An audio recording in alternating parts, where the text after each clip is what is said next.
strange thing happened in 1991. The X-Men title was brought back. Now, if you're like me, you would think, wait a second, wasn't there already an X-Men comic book?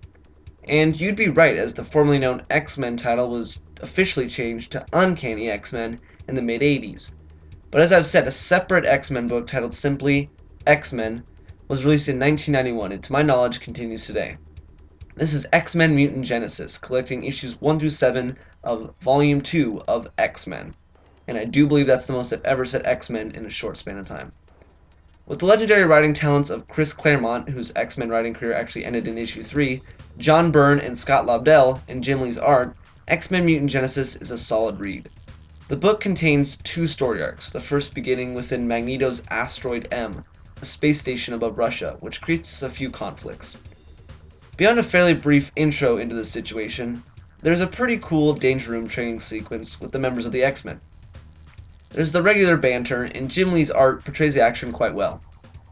After the X-Men inevitably clash with Magneto and his new acolytes, a battle of principles erupts, as most battles between Xavier's X-Men and Magneto's forces usually end up being. There's a lot of repetitive talk of these principles, but action in between keeps it from being more than a minor nuisance. There's lots of little cutaways here and there, foreshadowing what is to come. And one of those things comes into play within this very same book in the form of the second, in my opinion, superior story arc. It deals with Wolverine's past, which in my mind almost always guarantees some amount of interest. And this short arc delivers, with great action and characters overriding the not-so-wow-inducing plot, while still giving a taste of what is to come. That taste made me want to read more, which in my opinion reflects success.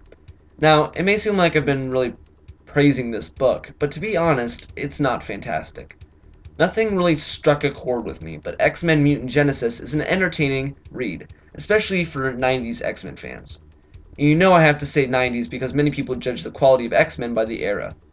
But nothing in this book really beats the characters, and I would like to think many would agree. Except for Jubilee. Yeah, no, she's pretty annoying.